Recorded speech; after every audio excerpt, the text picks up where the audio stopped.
snow is set to fall throughout Catalonia in the coming hours, as authorities warn citizens to brace themselves for severe, exceptional conditions.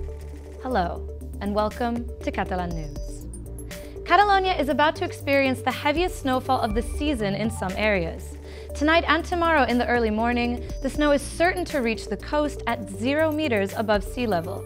In the Barcelona area, snowflakes were already spotted once this winter, as we told you earlier in February. But that was nothing compared to what's coming up, of course, if the weather people are right. Here at Catalan News, we'll get you the latest on this, and we'll also visit the Mobile World Congress on its second day. The Catalan Secretary of Telecommunications is there, ready to speak with us. Snow has already started to fall in unlikely areas, causing disruptions, but authorities are expecting things to get much more severe when people go to work tomorrow morning. If they're right, the weather will be very adverse, and the public will need to take precautions that they're not used to taking. Another cold front has set in throughout Catalonia, and heavy snow is forecast for tonight and tomorrow early morning, affecting the whole country. It may even reach areas at sea level. In fact, it's already snowed in some unusual places, where the white powder is an unlikely sight, even in winter. In Barcelona, snow could be seen falling in the centre, but some areas have been affected worse than others and will be tomorrow as well, and authorities have already taken various measures. Unprecedentedly, the circulation of lorries weighing over 7 tons has been restricted throughout the entire traffic network. Vaig al matadero i es pot circular. Sempre ens havien deixat circular, a més no hi ha neu a la carretera. Aquests animals aquí es moriran. Severe weather warnings are also in place. According to the safety services, this episode is set to be exceptional, and it will cause a number of problems, even in the capital, where every day 500,000 vehicles come and go from the city. Que ens afectarà la mobilitat, que afectarà el conjunt de l'activitat ciutadana, econòmica, de transports, etc. Around 20 schools closed down today, leaving over 3,000 children without classes. Many more are expected to do so tomorrow, and as a preemptive measure, there will be no school transport in all of Catalonia on Wednesday. As the country braces itself, the risk of danger has been set at moderate to high, with the whole of the country under a weather warning for tomorrow morning. If it ends up being that serious, the snow might surprise the thousands of visitors who are in Barcelona this week for the Mobile World Congress. The city continues being the world's capital for the wireless industry, and today we focus on the presence of Catalan companies in the fair. Our reporters visited them, and here's what they found out. With thousands of foreign visitors, the Mobile World Congress is a window to the world. And Catalan companies are not missing the opportunity to show off their latest innovations. From big businesses to new startups, there are more than 100, with most of them using the spaces provided by the Catalan government. An example of Catalan innovation is the Computer Vision Center, affiliated to the Autonomous University of Barcelona. This year, they are presenting an algorithm that can be used to count large crowds with a narrow error margin. This project counts the number of persons in one image. It is especially good when you have a large amount of persons. So this technique is trained on images with persons up to, for example, 10,000 persons in an image. Let's say, think, for example, stadiums, large manifestations, that sort of crowds. After years of mass demonstrations in Catalonia, this technology could be used to figure out how many people actually take to the streets to protest. Other examples of Catalan innovation is this company, which uses augmented reality to display a car, a dice, and even a mansion. Another firm has created this thin mat connected to a screen, which displays the areas where you apply pressure and allows you to find the right balance. But one area in which Catalonia has a strong sector is drones. A dozen firms joined Catalonia's stand to present their flying devices.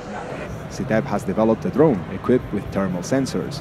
The company has already met with Catalan firefighters to show off their drone, which could eventually become a crucial tool to protect forests from blazes. Another company has created an innovative system to teach students how to design their own drone. And if they have a 3D printer, they could even build it themselves. Imagine that you need to do some maintenance work in a sewer or inside a metro station. First of all, you need to figure out what exactly is wrong. You could send a drone to take some footage, but flying inside a closed space is extremely difficult, and unless you are a great pilot, the drone will almost certainly hit a wall and break down. But that, as you can see, is no problem for IRC's new product. To go deeper on the presence of Catalonia in the Mobile World Congress, we can speak now with Jordi Puigneró. He's the Secretary of Telecommunications of the Catalan government, and he's now at the fair. Thanks for being with us and welcome, Mr. Puigneró. First of all, the Mobile World Congress takes place in Catalonia, but how important are Catalan companies in the fair? Well, Catalan companies are here more than ever. We have more than 100 companies from Catalonia in Mobile World Congress 2018. So that's, first of all, a very good news for the ICT sector in Catalonia.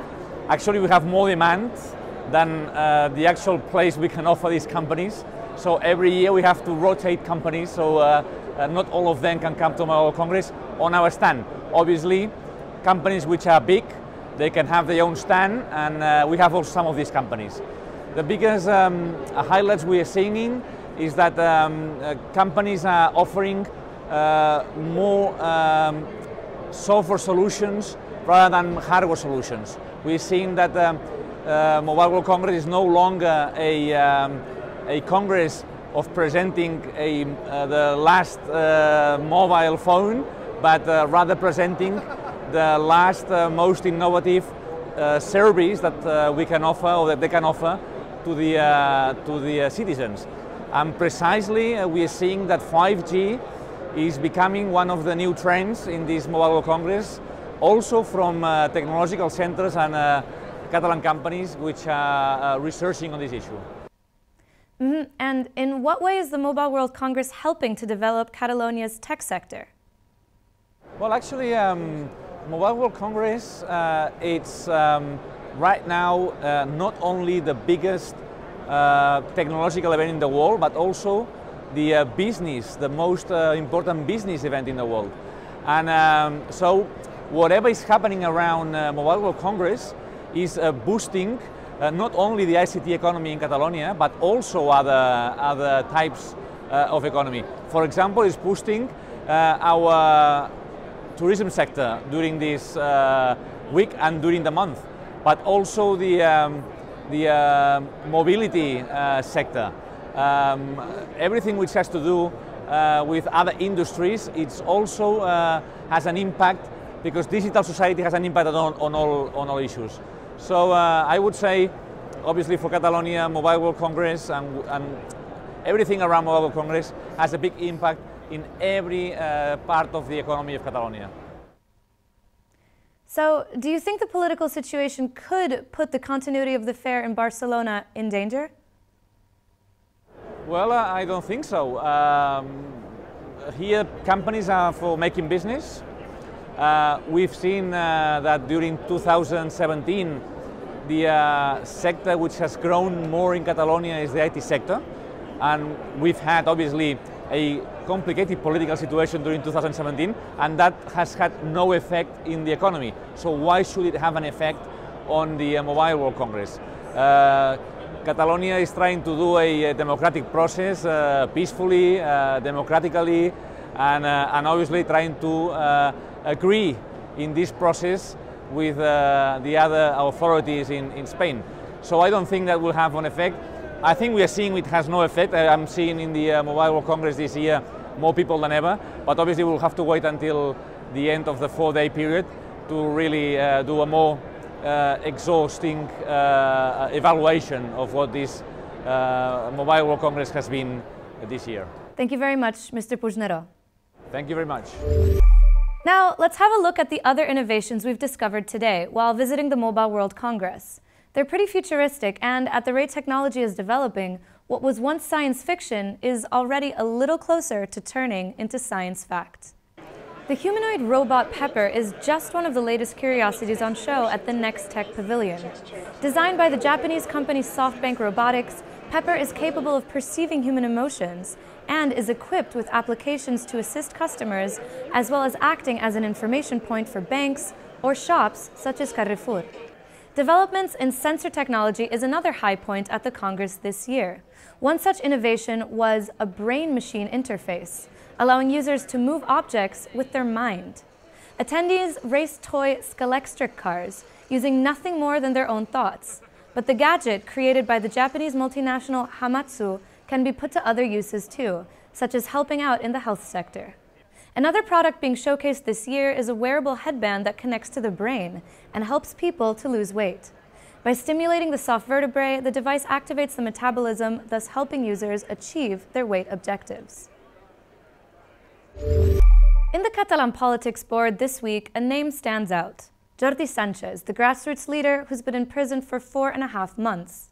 He was the center of attention today since he might be the person agreed upon by pro-independence parties to be the next president for the country. This isn't clear though, and unionist parties are skeptical, to say the least, about someone who's behind bars. He was the main grassroots pro-independence leader in the 2 years leading up to the Declaration of Independence, and he might be the next Catalan president. Jordi Sanchez is at the centre of the debate this week. He is thought to be the pro-independence bloc's choice to lead the country, although that is not entirely clear yet. Sanchez has been in pre-trial prison since October 16 last year, charged with sedition, and that's why unionist parties are sceptical about him becoming the chosen candidate. Considerem que seria un error polític nomenar alguna persona que no podrà exercir en plenitud les funcions que se li haurien d'encomanar en el cas que es pogués ser investit com a president de la Generalitat. Catalonia in Common, the party between the pro-independence and unionist camps, said today that Sanchez could well be the candidate, but they also predict that the deadlock would continue. En termes de legitimitat i en termes de possibilitat de jurisprudència és possible. Ara una altra cosa és si en termes polítics aquesta possibilitat ens ajuda a sortir del desbloqueig o no. Meanwhile, the pro-independence Esquerra party insists that the agreement for a new president, government and the role of Carles Puigdemont is soon to come. But the far-left CUP party is not so sure. Hem de dir que estem lluny, o més ben dit, molt lluny encara d'un possible acord. Insisteixo, lluny o molt lluny encara. CUP argues that Esquerra and Puigdemont's Junts per Catalunya, the two main parties in favour of a Catalan state, plan for an authority in Brussels legitimising independence, while the government in Catalonia would obey Spanish law. Yet the far-left party rejects this. And that is relevant because CUP's 4 parliamentary votes are needed for the pro-independence bloc to have an absolute majority. A plenary session to debate a motion on Puigdemont will start on Thursday, with the parties working to reach a deal before then. Now, let's move on to culture, and let's leave the country. If you happen to be in London, a new exhibit opened this week showcasing both Catalan and Spanish artists in a defining and pivotal art trend, that of the years immediately after the Spanish Civil War, which took place from 1936 to 1939. Brossa, Tapia, Saura, Feito. These renowned post-war artists are now on display outside the country. Starting this week, they've even made it to a gallery in London. The exhibition is called Post-War Art in Spain, and it's put on by the Barcelona-based Galeria Mayoral. Held at the historical Carnegie Gallery in the English capital, this display aims to show how the injustice, oppression and uncertainty of the 20th century led to a great creation. And according to the organizers, these themes have proven to be timeless. Són artistes visionaris que saben capturar grans temes dels humans i llavors el seu context i el seu art és vigent i ho continuarà sent segur. Visitors will be able to enjoy both paintings and object poems. This includes pieces that have been in London before, like in the 60s at the renowned Tate Gallery. For this exhibit, the collection will take attendees on a journey not only throughout the artists' rejection of politics of their time, but also of the artistic status quo. According to the organization, London is the perfect stage to showcase artists on a global scale. Throughout the decades, the Galeria Mayoral has dedicated itself to shining a spotlight on artists that may have been overshadowed. But act quickly to discover these quintessential works in the setting of one of the oldest commercial art galleries in the world. Visitors have until March the 9th. The Spanish Civil War and its consequences is still a hot topic in Catalonia and Spain. One of the reasons for this is that almost a century after the war, new elements are still being found. In 2015, the old dungeons of Barcelona's Montjuïc Castle started to be restored. And to the archaeologists' surprise, the old walls were hiding sketches from prisoners in wartime, but also as old as the 19th century. They've been restored, and from March 15th, they'll be open to the public. Take a look even before it opens. Bye for now, and we'll see you tomorrow.